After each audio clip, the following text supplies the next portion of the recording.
तो असर आपको मुतालबा है और ये आइन भी यही कहता है कि 90 दिन के अंदर अंदर इलेक्शंस हो जाने चाहिए। तो जो अभी हल्का बंदियों का इशू खड़ा हो गया कि जी इसके तहत सीसीआई की मीटिंग में जो फैसला हुआ था और उसी पर नई हल्का बंदियों पे इलेक्शंस होंगे, तो आपको क्या लग रहा है ये हर्डल कहाँ कहीं और से तो नहीं आ रही? आपको कोई खदशा या कोई ऐसी बू तो महसूस नहीं हो रही कि कोई गैर जमहूरी रवैया आ गया? अभी ये चीज़ें करना कि कहीं और से आ रही है, कौन कर रहा है, कैसे कर रहा है। बेहतर ये है जो भी जिम्मेदार शख्स हैं, और ये जिम्मेदारी जो है इलेक्शन कमीशन की अब है। केयर टेकर तो इलेक्शन नहीं करा सकते। केयर टेकर तो इलेक्शन तब पाबंद है कराने के जब इलेक्शन कमीशन ये ऐलान करेगी डेट और टाइम और शेड्यूल का। तो अब टोटली कॉन्स्टिट्यूशनल रिक्वायरमेंट पूरी करने के लिए इलेक्शन कमीशन की जिम्मेदारी है। राइट। तो ये शाह साहब, कल मौलाना फजल रहमान साहब ने कहा कि हम जब वोट ऑफ नो कॉन्फिडेंस अप्रैल 2022 में लेकर आ रहे थे तो पीपल्स पार्टी ने कहा था कि जी वोट ऑफ नो कॉन्फिडेंस लेकर आए क्योंकि हमने तो इलेक्शंस में जाना था। तो पीपल्स पार्टी की वजह से हमें तहरीक अदम एतमाद लानी पड़ी, वरना तो इलेक्शन हो जाते। उन्होंने तो सिंपल सोल्यूशन दे दिया कि उस वक्त इलेक्शन हो जाते। देखे, मौलाना साहब मेरे बड़े हैं, मेरे बड़े तो नहीं है, बस 6 महीने छोटे।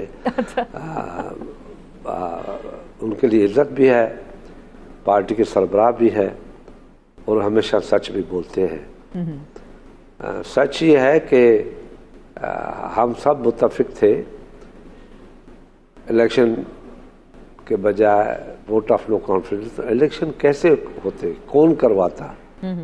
क्या कोई अनकॉन्स्टिट्यूशनल वे अडॉप्ट करते? पीपल्स पार्टी ने कॉन्स्टिट्यूशनल वे अडॉप्ट किया, कहा कि वोट ऑफ नो कॉन्फिडेंस के थ्रू जब ये ख़त्म हो तो जल्द व जल्द इलेक्शन किया जाए। तो उसमें अब मैं एक ऐसा पॉलिटिशियन हूँ जो हालात को ख़राब नहीं करना चाहता, बातों के ज़रिए कोई बात नहीं करना चाहता। अब कौन इसमें जिम्मेदार था कि इलेक्शन 90 डेज में न हो, आगे बढ़ना चाहिए, उस बात में नहीं जाना चाहता। मगर बात यह है कि जो मौलाना साहब कह रहे हैं कि हम वोट ऑफ नो कॉन्फिडेंस नहीं करना चाहते, इलेक्शन करना चाहते हैं, तो इलेक्शन कैसे होता? जब इमरान खान बैठा होता, किस तरीके से होता? यही तरीका था, वोट ऑफ नो कॉन्फिडेंस ख़त्म करके इलेक्शन का अनाउंस करने चले जाते। तो ये नहीं हुआ। अब कम से कम हम सबको सच बोल के आगे बढ़ना चाहिए। कौन जिम्मेदार है, कौन जिम्मेदार नहीं है? हाँ, बिल्कुल इस बात पे हम मौलाना साहब के मुत्तफिक हैं कि मौलाना साहब कह रहे थे कि जितना इनको टाइम देंगे उतना ख़तरनाक नुकसान होगा। तो ये टाइम देना तो खतरनाक नुकसान भी है, लेकिन सर ये जो आइन भी हमारा कहता है, और आज तो पीटीआई ने मुतालबा भी कर दिया, सदर साहब को ख़त लिख दिया कि जी आप 48(5) के तहत अपने इख्तियारात का इस्तेमाल करें और इलेक्शन की डेट अनाउंस करें। तो आप नहीं समझते ये मुतालबा जायज़ है क्या? नहीं, अब प्रेसिडेंट के हाथ में नहीं है, अब इलेक्शन कमीशन के हाथ में, उनकी रिस्पॉन्सिबिलिटी है। तो सदर साहब अपना कोई इख्तियारात इस्तेमाल नहीं कर सकते? वैसे खासी खामोशी है ऐवान सदर के अंदर, आपको क्या लग रहा है सर इस पर?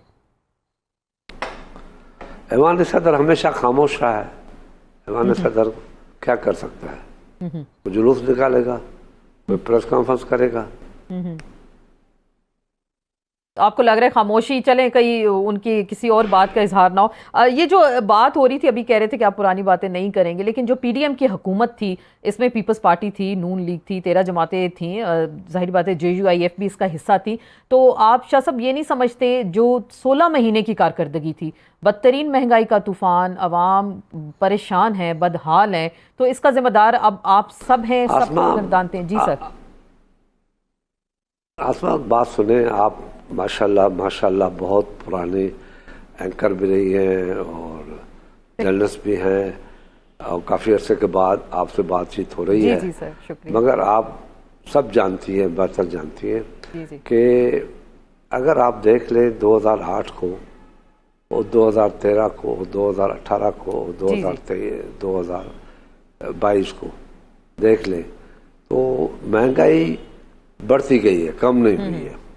इमरान खान ने 110 का डॉलर 180 पे लेके चला गया। जो चीनी का रेट 40-45 था वो 80-90 पे ले गया।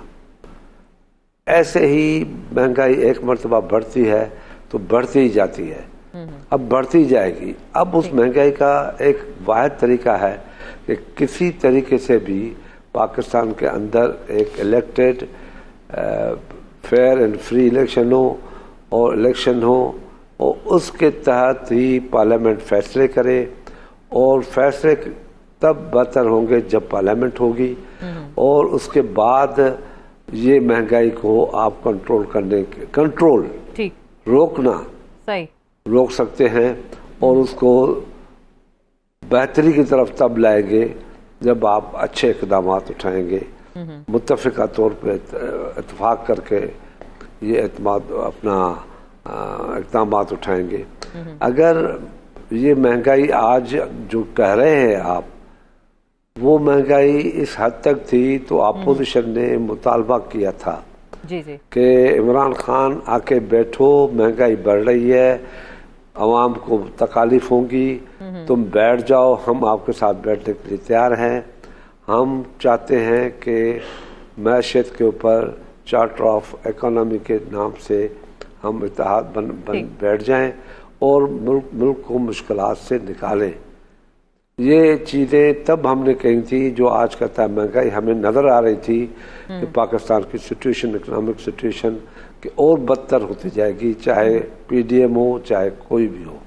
मगर क्योंकि इमरान खान ने जिस तरीके से अपनी हुकूमत का आगाज़ किया और सबसे उन्होंने लड़ाई शुरू की और कहा कि 200 अरब आ जाएंगे, हम किसी के मुंह को मारेंगे, किसी को क्या करेंगे, हम IMF के पास नहीं जाएंगे, हमारी बिल्कुल कोई तरीका नहीं। और जब तबाही के रास्ते पे आ गए, जब सब कुछ ख़त्म हो गया तो IMF के पास भी गए, उनसे बात भी की, उनसे बिगाड़ भी किया और सारी चीज़ें बिगाड़ के मुल्क को मुश्किलात में डाल दिया। ये चीज़ें कोई देखने के लिए तैयार नहीं है। जब भी कोई मैंडेट झूठ पे मैंडेट लेता है, वो उस हुकूमत का यही असर होता है।